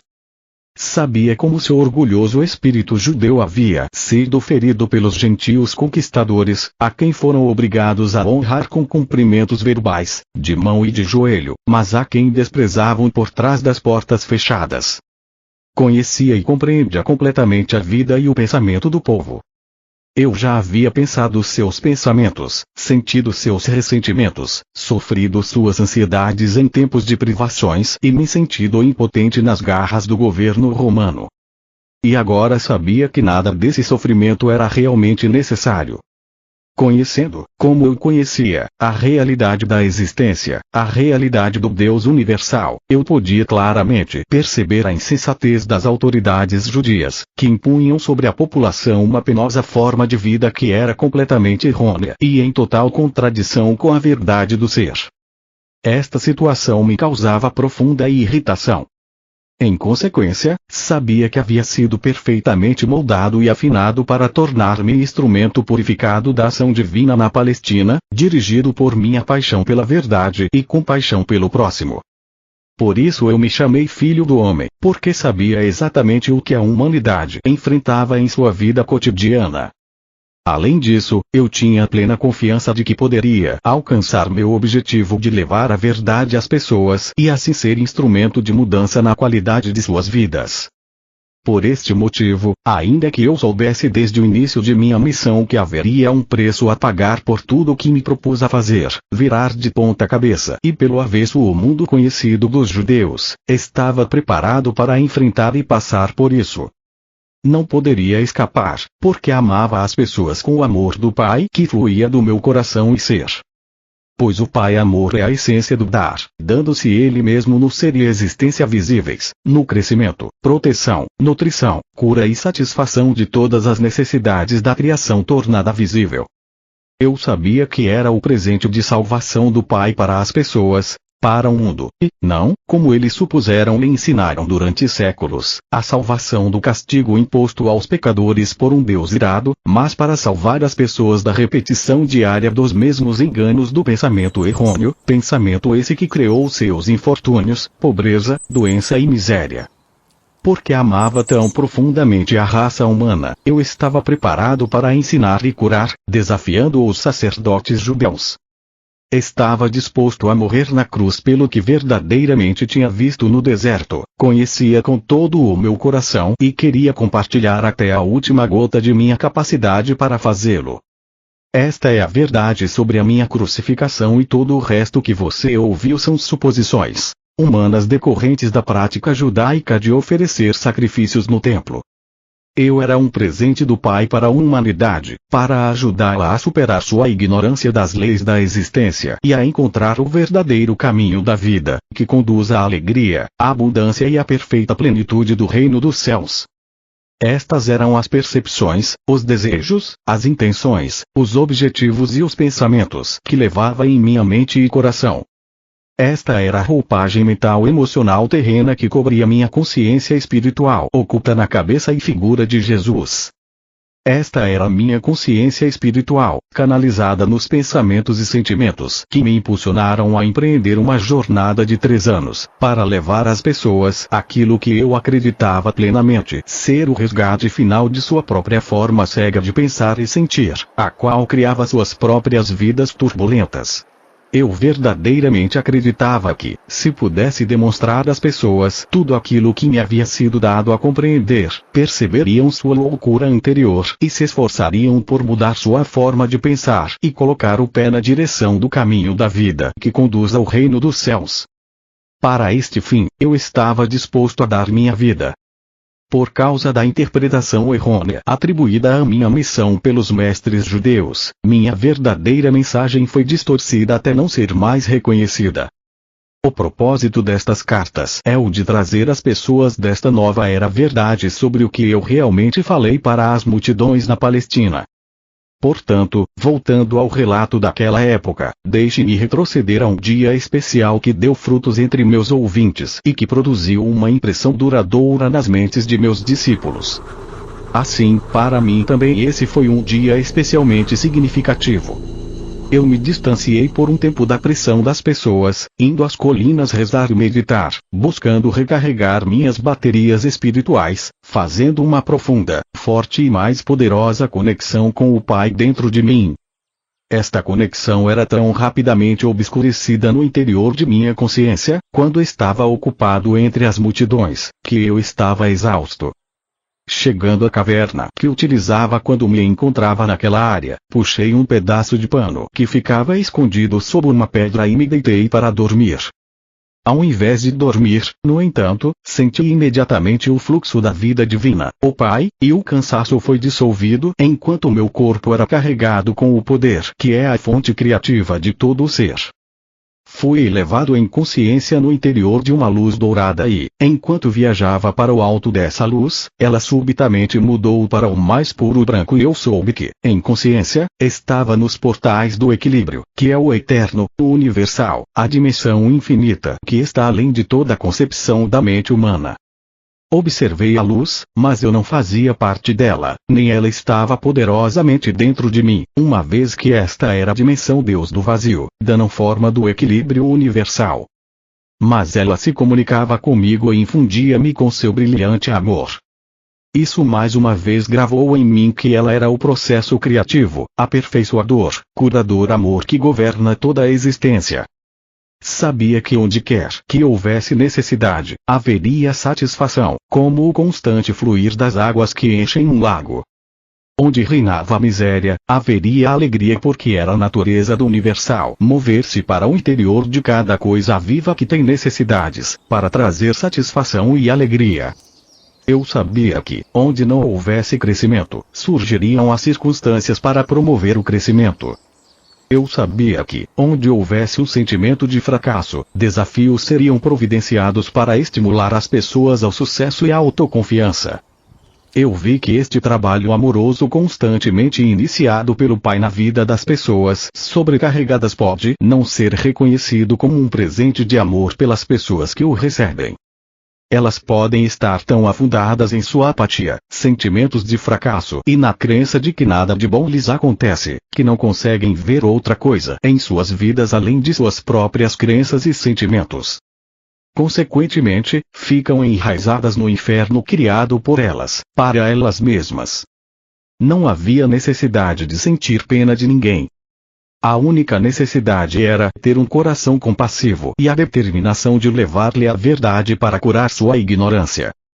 O maior presente que um homem poderia dar ao outro era a iluminação da ignorância sobre a existência e suas leis cósmicas, pois a verdade era que cada alma está compreendida no universal e os níveis do fluxo da atividade universal em suas vidas, através do trabalho amoroso do Pai, dependem inteiramente da receptividade do indivíduo. Compreendi que o que as pessoas precisavam ouvir urgentemente era o que eu acabara de aprender. Elas precisavam ver e compreender plenamente a intenção, o propósito e o potencial do amor, que era a mesma substância do seu ser. Por causa de sua descrença, elas poderiam rejeitar o trabalho amoroso do Pai como se fossem desafios dolorosos e então se renderiam ao fracasso para sempre. Eu vi então, com mais clareza ainda, que havia sido enviado para despertar as pessoas para todas as possibilidades de autodesenvolvimento, de prosperidade e realização da alegria e da felicidade, mas dependeria delas que acordassem e aproveitassem aquilo que era oferecido. Lembro que esta elevação durou a noite inteira e na manhã seguinte acordei sentindo-me mais vivo do que nunca. Minha mensagem tinha sido esclarecida. Tinha visto, ainda mais claramente, a realidade do Pai e sabia que era capaz de sair naquele dia para encontrar a multidão e transmitir o poder e a vida daquilo que me havia sido mostrado. Enquanto descia da caverna, fui até uma grande rocha de onde se via o íngreme precipício. Quando me sentei, olhei abaixo a cidade que visitaríamos naquele dia. Podia sentir aquele processo de aperfeiçoamento, aquele impulso que tudo criava, o Pai, surgindo em mim e ansiava por compartilhar aquilo com os demais, antes que os problemas da vida diária o encobrissem, e isso perdesse o poder e a força motriz no interior de minha consciência humana. Meus discípulos se juntaram a mim um pouco depois. Ao chegarmos à cidade, eles orientaram as multidões para que se dirigissem para um terreno inclinado além das casas. Em pé, sobre uma grande rocha no meio deles, comecei a falar. Descobri que a paixão, a alegria, o desejo, a veemência e a convicção vertiam espontaneamente nas palavras que pronunciava. Vocês estão extremamente cansados e pressionados. Suas tarefas se tornam mais pesadas à medida que envelhecem, o estômago fica vazio com frequência, suas roupas estão poídas, as pessoas irritam vocês e sentem que não há fim para os problemas e aflição de espírito. Mas esta não é a verdade referente às suas existências. Suas vidas foram destinadas a ser muito diferentes. Se pudessem ver além dos seus sentimentos, se pudessem elevar suas mentes para fazer contato com o Pai dentro de vocês, poderiam ver e saber qual deveria ser o estado de suas existências. Perceberiam que foram criados para desfrutar da abundância, da proteção, da boa saúde e da felicidade. Mas como vocês vivem cotidianamente suas vidas com medo do bem e do mal, acreditam e esperam estas coisas mais do que acreditam que o Pai é vida e amor abundante em vocês, que provê todas as coisas necessárias para a saúde e o bem-estar, são justamente as experiências que mais temem aquilo que atraem para suas vidas e seus corpos. São as suas crenças a respeito do bem e do mal que obscurecem, turvam, tudo que o Pai tem reservado para vocês, se acreditarem no Pai Amor. Vocês julgam o seu hoje e esperam do seu amanhã o mesmo que experimentaram no passado. Em consequência, seus males de ontem são continuamente repetidos no futuro. Vocês estão escravizados por suas memórias e crenças inabaláveis de que o que aconteceu no passado deve voltar a acontecer para oprimi-los e feri-los. Não precisam curar seus corpos ou tentar melhorar suas vidas, precisam curar suas crenças. Já disse a vocês que não existe nada sólido sob o sol. Se pudessem curar suas crenças e alinhá-las com a verdadeira intenção do Pai para com vocês, as crenças errôneas que governam seus corpos e vidas se dissolveriam como névoa ao sol. Cada circunstância de suas vidas se voltaria imediatamente para a intenção divina que está por trás de toda a criação. Vocês comprovariam que para cada dificuldade, para qualquer necessidade de qualquer tipo, há sempre um meio para pôr fim às dificuldades, há sempre alguma coisa na cesta para atender às suas necessidades. O que acreditam que acontece quando os doentes vêm a mim e ponho minhas mãos sobre eles? Estou pensando em doença. Estou querendo saber se a pessoa será curada. Tenho medo de que o Pai esteja dormindo ou tão distante que não possa ouvir-me. Não. Se meus pensamentos fossem incrédulos como estes, não haveria cura. Quando a pessoa se aproxima de mim pedindo que a cure, imediatamente me alegro porque sei que o poder que é o Pai está em mim, preparado e aguardando para curar no momento que eu assim pedir. Eu agradeço porque sei que a vontade do Pai é a saúde e não a doença. Portanto, rezo para que a vontade do Pai seja feita no doente. No momento em que removo crença da doença do corpo do doente, sei que a vontade do Pai de saúde está fluindo para o seu sistema, o mesmo se dá com a aparência. A aparência de doença se transforma em realidade do Pai saúde e o corpo recupera sua saúde novamente. A doença nada mais é do que uma baixa na vitalidade, uma redução da vida, na parte afetada. Restaure o Pai vida na verdadeira intenção e no plano do seu sistema e o sistema inteiro funcionará como deveria. Foi dito que Deus manda enfermidades, pragas, penúrias e destruição às nações, quando não obedecem às suas leis. Foi dito que vocês mesmos são castigados por um Deus irado por causa dos pecados que cometeram. O que é o castigo senão a maldade sob o disfarce de bondade? Eu digo a vocês que o mal não vem de Deus. Como pode Deus estar nas duas partes, no bem e no mal? É apenas em suas mentes que vocês concebem o bem e o mal, é apenas em seus corações que pensavam e sentem desta forma. Estes pensamentos e sentimentos não têm nada a ver com o verdadeiro Deus que é o Pai dentro de vocês, que traz todo o bem se assim acreditarem. É a crença no bem e no mal que há em seus corações, que traz para vocês a doença. Na realidade vocês vivem no reino dos céus que está em vocês e são governados pelo Pai. Porém, porque acreditam nos castigos de Deus, porque acreditam que somente os sacrifícios no templo os salvarão, porque acreditam que são herdeiros da doença, da pobreza e da miséria, vocês criam com suas mentes as mesmas coisas que não desejam. Não se sintam abatidos, alegrem-se e sejam felizes. E saibam que aqueles que passam necessidades, longe de ser castigados e abandonados por Deus, ainda que tenham pecado, são verdadeiramente abençoados. O homem que não tem nada é rico no poder do Pai se escutá-lo, confiar nele e viver nele. Quando seus estômagos estão satisfeitos, quando seus corpos conhecem o bem-estar e suas mentes e corações estão confortáveis, vocês não têm necessidades urgentes de que o Pai torne-se ativo em vocês para satisfazer suas necessidades. Vocês acreditam que seus próprios pensamentos e mãos satisfazem facilmente suas necessidades, de forma que quando falam de Deus podem apenas falar sobre o que ouvem por outros, vocês mesmos não têm nenhuma experiência direta de Deus. Considerem os ricos. Estão mergulhados, confinados, atolados em suas próprias riquezas. Eles levantam de manhã e se ocupam de seus assuntos diários, sem nada saber a respeito do poder do Pai que está neles. Ocupam-se com os pensamentos que aumentarão suas riquezas e reforçarão seu eu. Eles dão ordens que sobrecarregam aqueles que os servem e vivem suas vidas de acordo com suas próprias escolhas. Por isso, eles desenham sua vida limitada a partir de seu limitado pensamento humano, que surge de suas mentes e corações corporais, adoecem e experimentam tanta miséria como o homem que nada possui. Não percebem que estão apenas meio vivos, porque não estão em contato com a fonte da vida, o Pai dentro deles.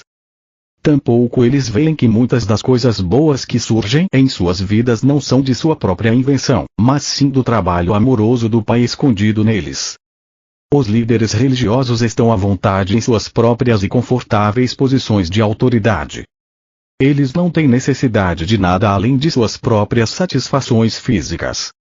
Porque não têm nenhum conhecimento pessoal de Deus, eles precisam ler em seus livros sagrados as palavras que os homens santos disseram há milhares de anos e contar às pessoas o que eles pensam que estas palavras significam. Mas tudo o que dizem é tirado de suas próprias mentes pequenas que estão aprisionadas no conforto de suas vidas, afundadas na expectativa do que irão comer e beber e qual vestimenta irão usar para impressionar as pessoas. Nada sabem sobre a inspiração que deu origem às palavras pronunciadas pelos profetas há tantos séculos. Nem mesmo sabem se estas são as palavras que realmente vocês precisam ouvir neste momento, já que os tempos são outros. Acreditem em mim, os homens ricos e os líderes religiosos são fortes nas coisas da terra e não querem desfazer tudo o que eles consideram seguro e eterno em suas tradições e práticas. Qualquer desvio estremeceria as estruturas de suas crenças e, portanto, de suas vidas. Então eles constroem defesas mentais contra o fluxo do poder do Pai. Eles também adoecem e, à sua própria maneira, conhecem a miséria como aqueles que não têm nenhum conforto terreno. Não existe diferença entre aqueles que pouco têm e aqueles que tudo têm na vida. Tanto os ricos quanto os pobres adoecem da mesma forma, fazem inimigos e se encontram sozinhos. Mas é enorme o potencial para que vocês ganhem mais do que os ricos e religiosos podem esperar ganhar em saúde, felicidade, companheirismo e realização no modo de vida que escolherem. E quando tudo estiver cumprido, vocês saberão que as oportunidades, a habilidade e a inspiração, tudo procede do Pai que está dentro de vocês.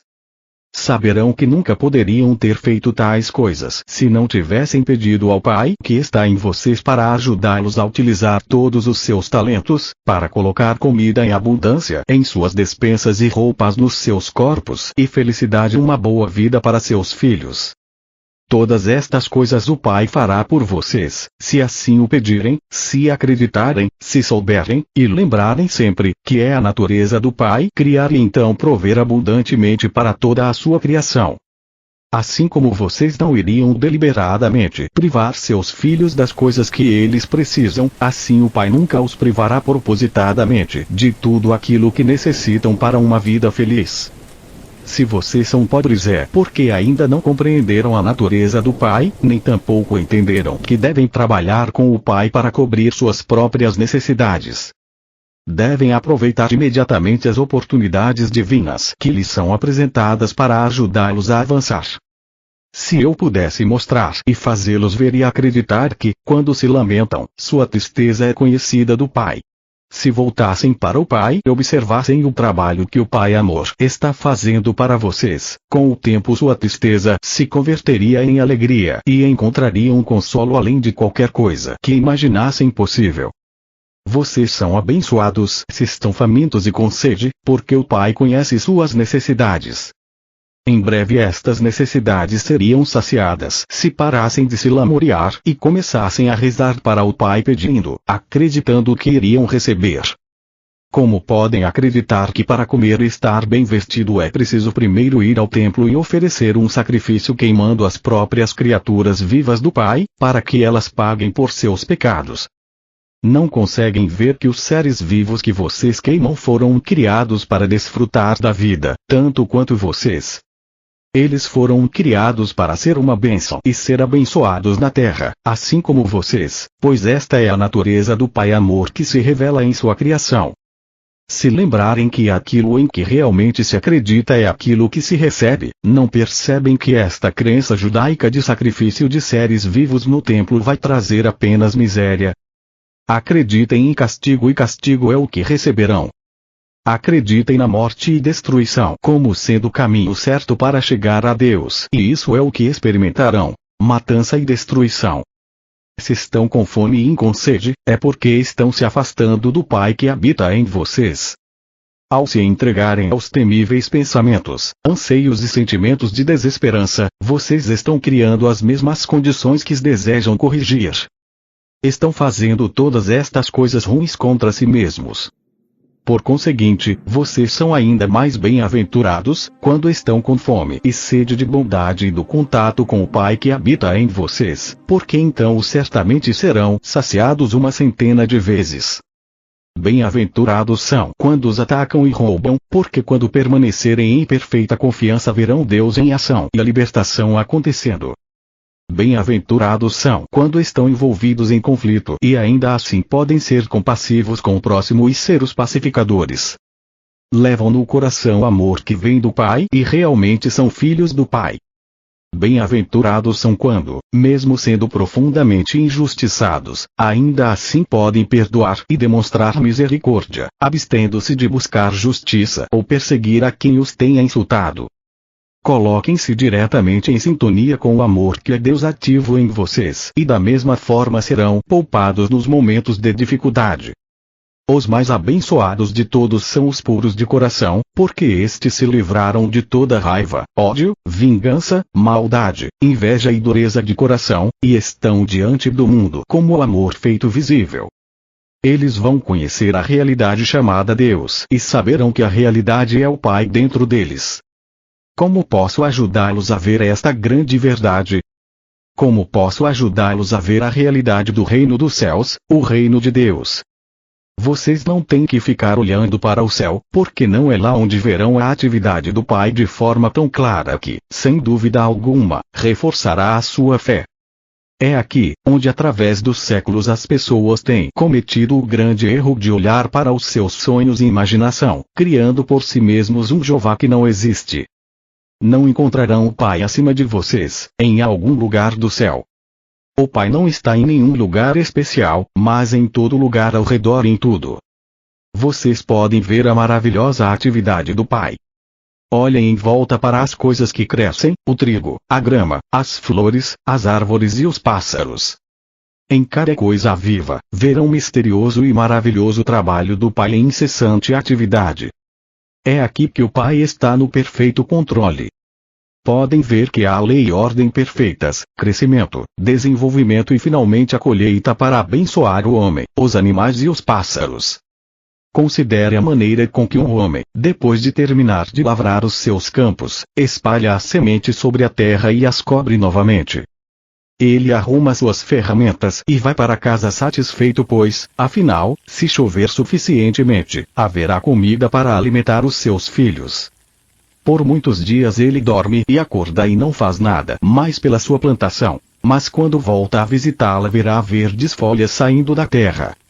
Mais tarde voltará e verá o crescimento de caules e folhas e mais tarde ainda ele verá a formação da semente. Um dia, finalmente, que o grão já está cheio e dourado, pronto para a colheita. Enquanto isso, todo esse crescimento ocorreu sem a ajuda dele. O trigo cresceu de uma forma maravilhosa que ele não pode explicar. É mágica? Não, é o trabalho do Pai, o poder, a inteligência amorosa por todo o universo, que inspira o trabalho e respira por meio dele. É a atividade do Pai que é a vida inteligente do universo. Quando entram no reino de Deus, vocês se sentem bem. Sentem-se felizes e alegres. Imaginem como se sentiria uma mulher que perdesse uma grande quantidade de dinheiro e se perguntasse como daria de comer às suas crianças. A mulher está chorando e varrendo a casa e é tão minuciosa que não fica uma partícula de poeira, então, escondida em um canto escuro, ela encontra uma valorizada peça de prata e imediatamente suas lágrimas secam. Ela começa a sorrir e se sente tão viva e alegre que sai correndo de casa para convidar os vizinhos a celebrar com uma festa. Ela pensava que havia perdido tudo e agora estava rica novamente. Assim é quando encontram o reino dos céus, o reino de Deus. Ao invés de lágrimas e temores, fome e doença, encontram a paz, a alegria, a abundância e a saúde do reino de Deus. Nunca voltarão a experimentar qualquer tipo de necessidade novamente. O reino de Deus também pode ser comparado a um homem muito rico que era comerciante de pérolas. Toda sua vida ele havia querido encontrar uma pérola especial que ofuscasse todas as demais, seria perfeita e impecável e ele seria a inveja de todos os demais comerciantes. Um dia ele encontrou a tal pérola, linda além da imaginação, mais perfeita que todas as demais. Vendeu tudo que possuía, abandonou tudo que havia acumulado para comprar aquela pérola e estava feliz para além de todos os sonhos. O que significa isto? Significa que todas as coisas que anteriormente valorizava em sua vida, sua casa ricamente decorada, seus bens, seu modo de vida, a abundância de comida e bebida, ele alegremente deu tudo para possuir o tesouro sem preço, o conhecimento que o levará até o reino de Deus onde a felicidade é um estado da mente que o mundo exterior, com todos os seus aborrecimentos e preocupações, não pode perturbar. O reino de Deus está em vocês. Entram no reino de Deus quando percebem plenamente que o Pai está o tempo todo ativo em vocês. É um estado da mente, de percepção e entendimento de que a realidade, por trás e dentro de todas as coisas visíveis, é o Pai, formoso e perfeito, e que todas as coisas que são contrárias à beleza, à harmonia, à saúde e à abundância, são criações do pensamento equivocado do homem. Eu sofria ao vê-los sofrer, mas não precisam sofrer mais se escutarem o que tenho para dizer. Mas devo avisá-los de que o caminho que leva ao reino dos céus é difícil de seguir e isso quer dizer que, primeiro, terão de lidar com seu eu. Por que é que terão que se ocupar do eu? Porque é do desejo de proteger e de promover o seu bem-estar pessoal que procedem todos os pensamentos, palavras e atos egoístas. Provavelmente vocês perguntarão: por que eu deveria preocupar-me com isso? Se o que diz é verdade, que não há castigo, que Deus não vê as faltas, então por que deveríamos estar preocupados com a maneira como nos comportamos? Há tanta coisa para ser aprendida aqui que eu mal sei por onde começar. Como já expliquei, vocês extraem sua vida do Pai. Portanto, extraem sua capacidade de pensar e de amar do Pai. Como o Pai Inteligência é criativo, assim também a consciência de vocês é criativa. Com a sua mente e coração vocês realmente modelam os planos de suas próprias vidas e experiências. E qual tipo de vida vocês planejam e modelam em suas mentes? Se alguém irrita ou machuca vocês, retaliam de alguma forma. Acreditam que se alguém se apropria de seu olho, devem retirar o olho do adversário em troca. Acreditam que quem mata deve ser morto como castigo ou compensação. Acreditam que quem os rouba deve pagar por isso, que aquele que rouba sua mulher deveria ser apedrejado junto com sua esposa. acreditam que é necessário exigir o pagamento pelo mal que passa por sua vida. Como é da natureza humana ferir os outros e vocês têm sido ensinados a retaliar, suas vidas são um contínuo cenário de guerra. Guerra no lar entre maridos e esposas, filhos, vizinhos, entre pessoas públicas e também entre as nações. O pai ignora esta guerra em suas vidas, mas conhece a tensão que surge dela em suas mentes e corpos. Mas nada pode fazer para aliviar esta dor, até que vocês mesmos coloquem um fim a ela. Vocês mesmos devem cessar a luta e viver em paz com suas famílias, seus vizinhos, entre empresários, entre pessoas públicas e entre países. Só então, o trabalho amoroso do Pai poderá tomar seu lugar em sua mente, coração, corpo e vida. Só então poderão reconhecer e ver o trabalho amoroso que está sendo realizado em vocês, e para vocês, pelo Pai. Lembrem-se também da grande lei. Vocês colhem exatamente aquilo que plantam. Não se pode colher figos de amoreiras, nem uvas da árvore de espinhos, ou colher trigo do joio. Pensem nisso e compreendam esta parábola, porque isso é muito importante para vocês, não somente nos dias de hoje, mas também em todos os seus dias e anos que virão, mesmo na eternidade. Assim, se querem mudar suas vidas, mudem seus pensamentos, mudem suas palavras decorrentes desses pensamentos, mudem suas ações decorrentes desses pensamentos. Aquilo que está em suas mentes criará todas as suas experiências, suas doenças, pobreza, infelicidade e desespero. Um homem gritou para mim: diga-nos, mestre, como podemos permanecer em paz com nossos vizinhos quando eles mesmos não vivem em paz conosco? Sorri para ele e disse: quando seu vizinho chega até você e diz que ele tem que viajar a alguma distância e não quer ir sozinho e pede para você ir com ele, o que você faz? O homem riu. Se meu vizinho quisesse me levar para longe do que eu estivesse fazendo, eu não ficaria satisfeito. Eu diria a ele para encontrar outra pessoa para ir com ele porque eu estava ocupado. E como se sentiria o seu vizinho? Perguntei. O homem encolheu os ombros. Eu não sei. E na próxima vez que precisasse dele para fazer um favor a você, como ele responderia ao seu pedido? O homem já não ria mais. Ele não respondeu. Outro homem disse: ele irá chegar e dirá para você ir a outro lugar pedir ajuda. Eu disse às pessoas. Ele respondeu acertadamente. E como ele se sentirá? E apontei para o homem que primeiro havia falado, sorrindo para ele. Uma mulher gritou acima dos risos. Ele dirá a todos aqueles que encontrar, como é miserável e egoísta o vizinho que ele tem. Talvez ele vá querer machucá-lo de alguma forma. Houve gritos de concordância e eu assenti. Sim, ele vai ter esquecido que uma vez foi pedir ao seu vizinho para caminhar com ele por 1 ou 2 milhas e este se recusou. Não verá a lei da semeadura e da colheita trabalhar em sua vida. Ele a pôs em movimento quando se recusou a acompanhar seu vizinho e agora ele está colhendo o resultado de suas atitudes e ações. De que adianta ficar com raiva quando foi ele mesmo quem criou esta situação? As pessoas riam e assentiam com a cabeça e falavam uns com os outros. Nunca antes eles haviam escutado tal conhecimento do comportamento humano. Havia aqui um ensinamento completamente novo. Disse a eles: aconselho que quando seu vizinho vier pedir a vocês para caminhar um pedaço de caminho com ele ou qualquer outra coisa que o deixe mais à vontade e feliz, que primeiro pensem sobre o que gostariam que ele fizesse por vocês se também tivessem uma necessidade. Como gostariam que ele respondesse ao seu pedido? Um murmúrio varreu a multidão e pude ver que eles entenderam o que eu estava dizendo. De fato, se seu vizinho pedir para que o acompanhe por 1 milha, façam isto com agrado e estejam dispostos a caminhar por 2 milhas, se necessário. Quando recusam algo às pessoas, não percebem, mas enrijecem sua mente e corpo, para se protegerem da obrigação de fazerem qualquer coisa que não querem fazer.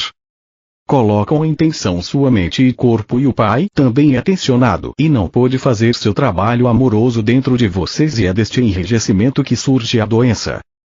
Pode ser que encontrem alguém em extrema necessidade, que tenha frio ou esteja infeliz e que peça a vocês o manto. Não passem por ele olhando de longe. Algumas pessoas riram. Sabiam que era isto o que fariam. Não. Entreguem a ele o seu manto e se ele realmente estiver com frio, também a sua túnica. E sigam o seu caminho e se alegrem. Alegrarmos-nos? Perguntou uma voz descrente. Eu ri e disse. Sim, meu amigo, alegre-se. Primeiramente porque possuía uma túnica e um manto para dar e, logo, alegre-se por perceber que agora tem falta de uma túnica e manto, e o Pai dentro de vocês fará retornar em breve suas roupas de alguma forma surpreendente. No entanto, se entregar a túnica e o manto e continuar a caminhar, resmungando para si mesmo. E agora, por que fiz isso? Fui um tolo. Agora, sentirei frio no lugar dele e as pessoas rirão de mim porque dei a ele minha túnica e manto e fiquei eu mesmo sem nada, e o que dirá a minha mulher quando eu chegar em casa? As pessoas concordavam e riam, apreciando a imagem do homem que dá sua túnica e manto e em seguida lembra que coisa insensata fez a si próprio. Eu sabia que, muitas vezes, se privavam para ajudar os outros, e lamentavam sua generosidade logo depois.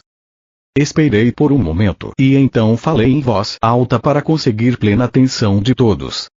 Mas eu não disse que colhem o que plantam. Não disse claramente que seus pensamentos, palavras e ações criam sua vida futura. Então o que querem semear para colher depois de terem dado a túnica e o manto ao estranho? Querem que seus presentes voltem novamente para vocês, ou querem ficar sem a túnica e o manto durante muito, muito tempo? Porque é isso o que acontecerá se continuarem seus caminhos irritados e chateados porque doaram suas roupas. Suas palavras e ações selarão, endurecerão como uma rocha, a pobreza que trouxeram para vocês por terem doado a túnica e o manto. As pessoas já não riam nem sorriam mais, estavam muito caladas e escutando atentamente. Lembrem-se, primeiro façam aos outros o que gostariam que fizessem para vocês e então haverá paz e contentamento em sua mente e coração e o Pai poderá fazer o seu amoroso trabalho em seu corpo, mente e coração. Doem abundantemente e alegrem-se porque vocês têm presentes para doar aos necessitados e porque, enquanto estão doando, seus dons vão sendo restaurados da forma que mais necessitam. Doem com o coração contente, doem com confiança e com o conhecimento de que onde houver carência em suas vidas, assim fará o Pai o seu trabalho amoroso com abundância em vocês, e para vocês. Nada façam com um coração pesado, porque um coração pesado é o que continuarão tendo. Doem tudo com o espírito alegre, a fim de que tudo em suas vidas traga para vocês somente alegria e iluminação espiritual. Um homem comentou. Isso vai contra a natureza do homem. É natural preocupar-se com o futuro. A roupa é cara, a comida é difícil de encontrar. A vida é uma luta constante. Respondi em voz alta porque ele estava apenas dizendo que eu sabia que a maioria dos meus ouvintes estava pensando. Mas você não sabe com certeza se amanhã estará lutando para viver. Não sabe se amanhã terá um trabalho esplêndido ou qualquer outra coisa maravilhosa que possa vir para você. Não sabe isso, mas o que está tornando certo para você mesmo é que não haverá um trabalho maravilhoso ou qualquer outra excelente oportunidade em sua vida, porque você está criando as circunstâncias do seu amanhã. Ele irritou-se. Eu estou. Como estou fazendo isso? Não acabei de explicar? Virei-me para o povo rindo. Digam-me, como foi que este homem de túnica vermelha, aqui na frente, criou seus amanhãs? Houve silêncio na multidão, então um jovem rapaz, Marcos, gritou para mim. Eu sei. Ele disse que deveria lutar para comprar comida e roupa. Você tem nos dito que aquilo que pensamos e falamos, nós receberemos. Exatamente, eu disse. Você é um menino muito inteligente. Você compreendeu. Cuidem para não criar para vocês mesmos as coisas que não desejam. E eu ficarei contente que você seja meu discípulo quando for mais velho, se seus pais assim o permitirem. Algumas pessoas riram, mas outras não. Eu via que elas não acreditavam em nenhuma palavra do que eu dizia. nunca entrarão no reino dos céus estando angustiados. Se hoje seu dia foi difícil, por que se lamentar por isso? Vocês se sentirão melhor se reclamarem a respeito. Suas lágrimas farão seu dia mais feliz. E se vocês se angustiam pelo seu amanhã, estão carregando-o de penúrias e fadigas antes mesmo que ele chegue, por que fazê-lo então? Que bem isto fará para você? Quando é que a ansiedade realizou alguma coisa para você? Como se você pudesse se tornar um homem mais alto ficando angustiado por ser muito baixo. Não se fixem naquilo que não possuem. Permaneçam nas coisas que podem ser suas se voltarem para o Pai que está em vocês, se pedirem com perfeita fé, acreditando que receberão, e eu digo sem medo de contradição, que receberão. Mas devem pedir adequadamente, acreditando. Nada receberão se ao pedir questionarem se o pedido teria sido ouvido ou se o Pai estaria com vontade de dar aquilo que desejam. Esta é a forma humana de dar, mas não é a forma do Pai que dá abundantemente e responde às suas necessidades. O Pai sempre derrama suas bênçãos sobre vocês, a dádiva do alimento abundante, do vestuário, da habitação, dos amigos, sempre que estejam com a mente e o coração limpos e contanto que confiem continuamente no Pai como seu apoio de todos os momentos. Se rezam e não recebem, não pensem, nem por um instante sequer, que não existe Pai, ou que o Pai não os escuta. Ao invés disso devem perguntar-se o que existe em vocês que está impedindo que a obra amorosa do Pai seja feita em vocês e para vocês. Se vão ao altar para rezar ou fazer uma oferta e no caminho se lembram de ter brigado com alguém, retornem e vão até esta pessoa e façam as pazes com ela. Então, quando abordarem o Pai em oração, estarão com a mente pura e limpa e serão ouvidos pelo Pai e o Pai poderá responder dando aquilo que precisam, na paz e quietude do seu ser. Se ainda não acreditam que o Pai cuida de sua criação, olhem ao seu redor para as radiantes flores nos campos. Como são lindas! Considerem o pensamento brilhante de quem desenhou sua forma, sua beleza. Onde vocês encontrariam as cores que veem em suas pétalas? Com toda a sua sabedoria, o próprio Salomão não foi capaz de ter roupas tão bonitas feitas para ele. Vejam o modo como as flores atraem as abelhas e as abelhas ajudam a carregar as sementes da próxima estação, para tornar o seu mundo maravilhoso e produzir alimento. Porque não podem acreditar e confiar no Pai quando o mundo ao seu redor foi planejado, desenhado e cuidado de uma forma tão maravilhosa. Mas lembrem-se, estas plantas e árvores, ao contrário da humanidade, não podem queixar-se de sua sorte, nem se sentirem famintas ou despidas e assim não anulam o trabalho que o Pai realiza nelas. São vocês, com suas contínuas queixas e palavras a respeito do que falta a vocês, sua agressão contra os demais, a sua insistência em querer retaliar, suas críticas e calúnias, que produzem em consequência a sua carência, e suas enfermidades, de forma consistente, dia após dia. Eu disse estas coisas para preparar aqueles de vocês que estão doentes, para curá-los. Não podem ficar curados a não ser que acreditem, com todo o coração, que a cura acontecerá. Lembrem-se de que a doença corporal surge da doença da mente, tal como o mau humor, o rancor, a raiva e o ódio. O Pai Amor é a fonte de toda a saúde. Consequentemente, todos os pensamentos e sentimentos contrários ao Pai Amor produzem doenças. Assim como todos os seus males e doenças começam na mente, assim também o seu bem. Cuidem do vizinho como de vocês mesmos. Há bem só em seu vizinho quando surgir alguma disputa, rezem por ele quando for duro com vocês, ajudem-no de qualquer maneira que puderem e a qualquer momento, mesmo que ele vire o rosto para vocês, porque então estarão construindo o bem em suas mentes e pensamentos e boa será a colheita de suas semeaduras. E, ainda mais, vocês estarão harmonizando suas mentes e colocando-as em sintonia com o Pai que está em vocês, que é o amor perfeito. Nestas condições o Pai pode fazer o seu perfeito trabalho amoroso em vocês. Quando terminei de falar, as pessoas traziam os seus enfermos para mim e de acordo com a sua fé eles foram curados. A carta 3 descreve mais em detalhes os ensinamentos de Cristo e explica os eventos que levaram à sua crucificação e morte.